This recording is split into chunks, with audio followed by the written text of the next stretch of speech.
خواهرای ما و شما، زنهای ما و شما در پیش یک گروه دیوسای بیناموس میگذرن. این مردها ها جونا قربانت شوم، ها دختری خوش رو، ها زیبا، ها راه بگر قدم بزن. نه نمیخواد، یعنی منظور یا همین خیلی. این مردم بیاین یک بار کو نظر کنیم، یک انسانی سالم نظر کنیم. آخی زنها خواهری کسی است، مادری کسی است، زنی کسی است. چرا ما تا این حد اجازت میتیم؟ به نام خدا قسم من نمیفهمم که چرا باید استقلالیت صرف همین یک گروه در خیابان برزانی و شعر و سرود و آهنگ باشه و استقلالیت همین باشه. ای مردم، این استقلالیت نیست داخل. این یک غلامی است که رحمان از این کار لذت میبره. چند روز پیش یک نواری برام روان کردن در شبکه واتساپ. واقعا خیلی برای من دردناک بود. ناموسی، بحث سری ناموسی یک کشور می رود.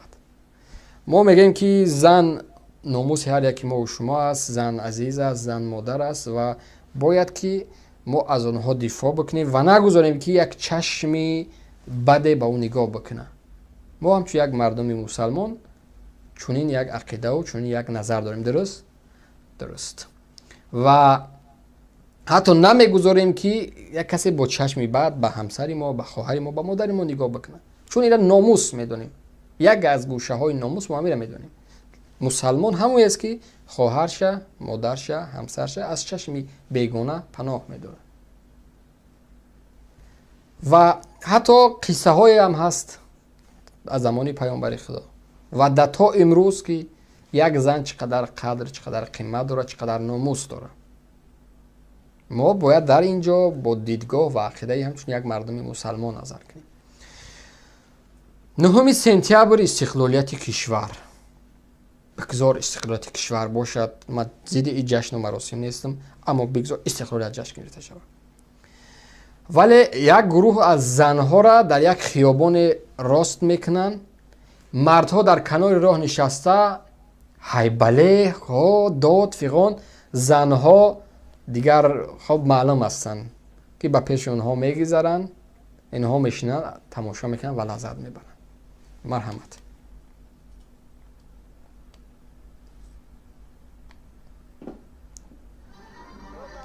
بلند صداشه.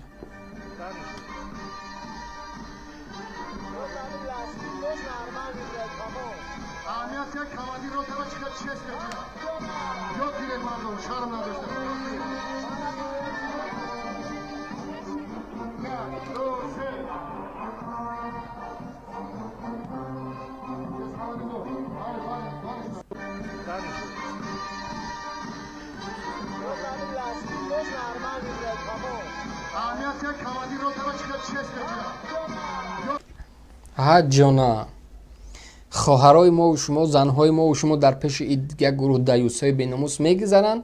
این مردها ها جانا قربانت شوم، ها دختری خوش رو، ها زیبا، ها راه بگر قدم بزن. نه نمیخواد، یعنی منظور یا همین خیلی.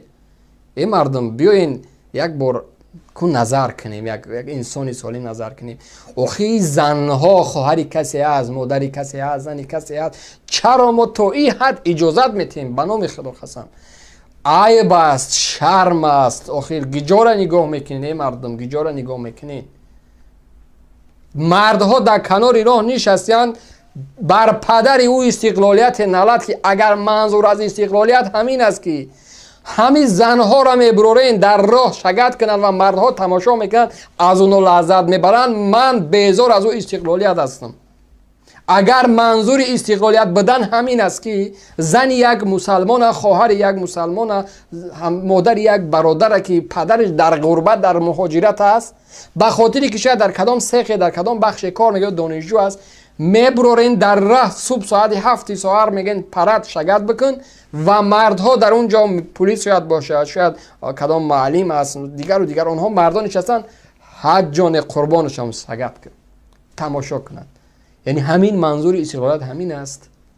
ما میشود بدون از این رقص و بازی و بدون این پرد ما استقلالیت بگذارونیم. من نمیفهمم که چرا باید استقلالیت صرف همین یک گروه در خیابان برزانی و شعر و سرود و آهنگ باشه و استقلالیت همین باشه. ای مردم، این استقلالیت نیست آخر. این یک غلامی است که رحمانوف از این کار لذت میبره، کیف میکنه، استراحت میکنه. زنها تا در پیش او برقصن. او مریض است. او مریض شدگی است دیگه. به این اصول نمیتونه او دیگه. در هر کشور منطقه و محله که میره باید در پیش او زنها رقص کنن. او مریض شدگی است. او موسیقی دیگر مریضی داره. یعنی استقلالیت آوردن بر رحمانوف تا زنها در پیش او برقصن و تمام همین باشه استقلالیت. او این استقلالیت نیست. مرحمت کنید این منظره را یک بار نظر کنید.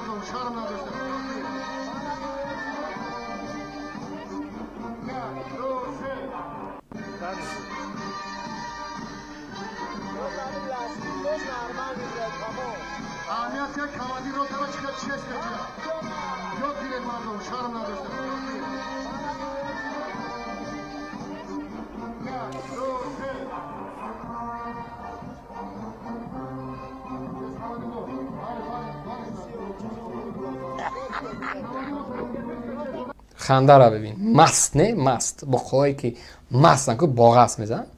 یعنی این همین است دیگه. همین از ناموس و همین از عقل و همین از خیرت. هموطنانی که مهاجرت برایمان کسب دانستیم، ما در مهاجرتیم. الحمدلله وطن آباد است، وطن آزاد است. در آلمان بود یک روز یک جمعه رفتم. همراه یک دوستم که یک هموطن دیدم در یک جای کار میکنه، در یک جای ماشین زبچسکی چیزا کار میکنه.